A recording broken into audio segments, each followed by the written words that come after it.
So you are still very active, right? Talk a little bit about your training right now, because I know you're a marathon runner and competitive, right? I know that you do push yourself. You are trying to achieve certain goals in the marathon world. So talk a little bit about how did that interest start? What's your training like? And what are some of your future aspirations? Yeah, so it started, I was doing, so I guess when I finished my original CrossFit competitive career, it was like after the 2015 season. Okay. I took 2 years away from competitive CrossFit to focus on coaching. I was still doing CrossFit, not like trying to compete at a high level.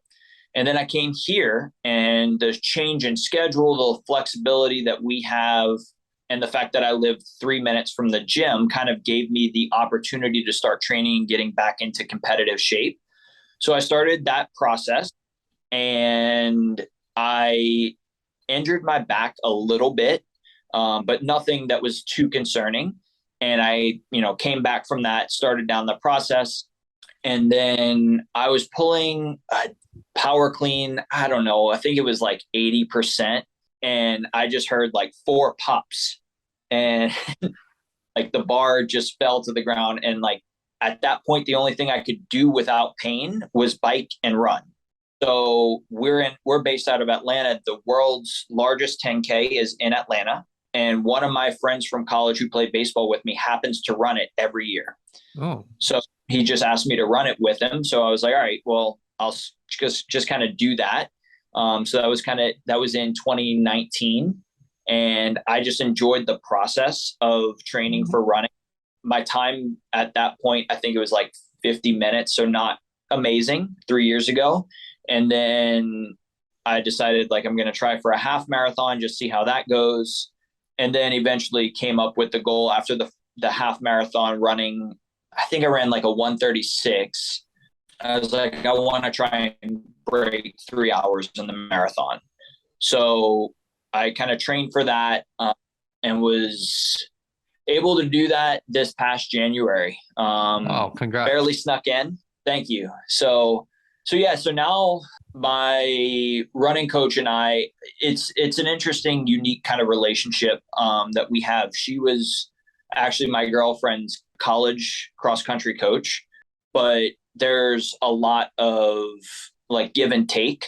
So we finished the marathon, and I was like, there's a clear gap in my fitness between like a mile and 10K.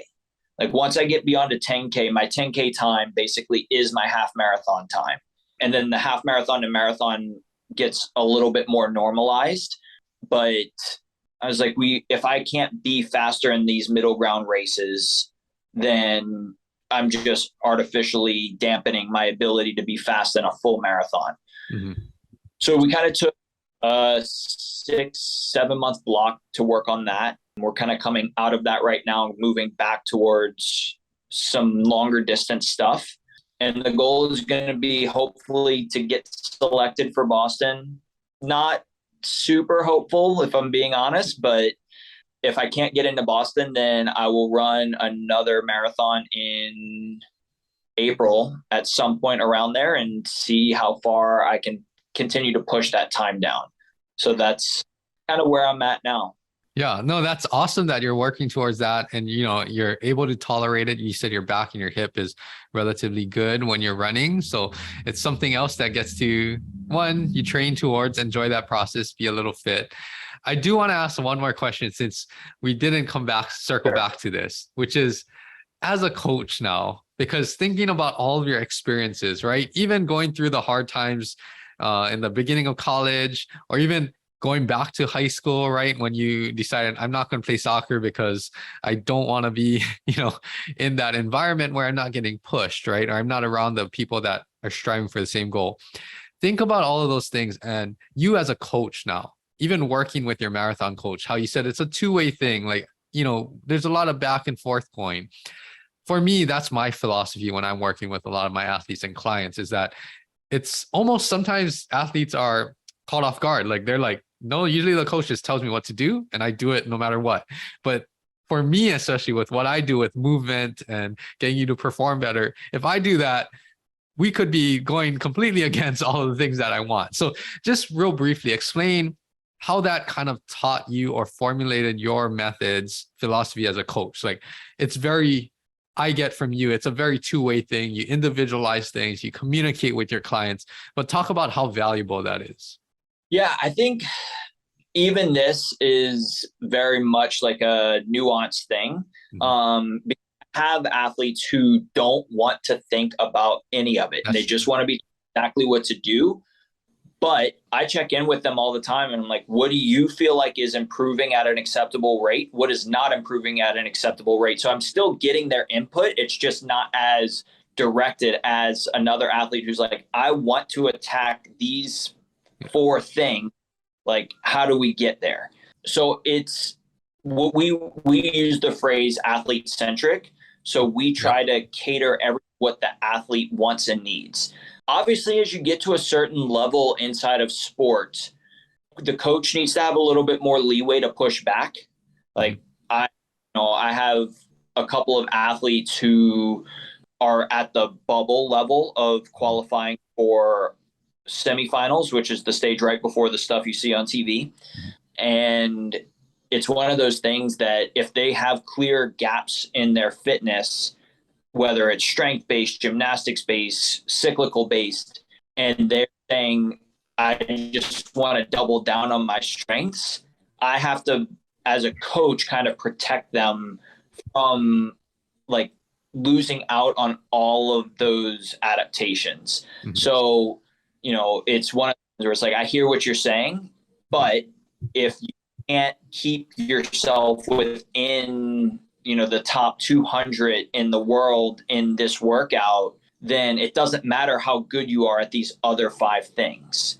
So it's just an honest conversation. And I think that the more new someone is to the sport, the more we can give them leeway on what they want. And the less competitive someone is, then I'm on board with whatever you want. I just want you to be honest at that point. Like I'm trying to compete. And then you're out, crushing a case of beers on Friday and Saturday, so like just at that point, like just be honest with me, tell me what you actually want. And then I think the coach athlete relationship just flows a lot better at that point. Yes, I 100% agree. I think it's about that open communication and being honest both ways, because it can't just be all from the athlete, because now it's flipped, right? It's like the coach is not adding his expertise or input, right? But I also know that the athletes, at least in my experience, the athletes that are really open and honest and they can trust you, right? It's a lot more open when you give them sometimes the hard pill to swallow or what they really need to focus on. And it goes both ways. I think, like you said, that athlete coach relationship just kind of grows, right? If it's more of a two-way street. And yeah, that's something that I think for any coaches that listen to this or whatever, everyone has their style, but I think, at least in my experience, I think you can speak to the same. The more that you are able to open up and relate to the athlete, the more that they get more benefit from your coaching, and also you get more benefit from them to tailor the coaching, right? Yeah. Anything else? I know I kept you for a while and you have clients to get back to and all of this. I mean, thank you so much for taking the time. Is there any last words, or what's your message that you want to pass on to? Doesn't matter if they're doing CrossFit or not, just any words for anybody that's looking to train, get healthier, whatever it is in life. Yeah, I think my biggest thing in training and life is find the things that bring you joy and do them unapologetically. Like, if you don't want to do really hard things, you don't have to do that. Like, there's a lot of societal pressure for people to conform in a certain way. And like, yeah, look, you have to do certain things from a legal standpoint. Like, you can't, go around just taking whatever you want from and not paying for it. But within your own freedom of expression, and fitness is one of those things, do what makes you happy. It's going to create more buy-in. And there's nothing worse than feeling like you're dragging yourself into every single session. Like, oh, here we go again. So yeah, I think that's my big thing, is do the things that you want to do and do them with full intention. That is an excellent message. And we'll end it there. But I know we could have talked about so many more different concepts, CrossFit, all of these types of things. But thank you so much again for taking the time, sharing your story, educating a lot of listeners, myself included, on some of the CrossFit things, that philosophies and things that you're taking into consideration when you're training your athletes. So great conversations, great message. And thanks so much for joining me again, Ryne. Absolutely.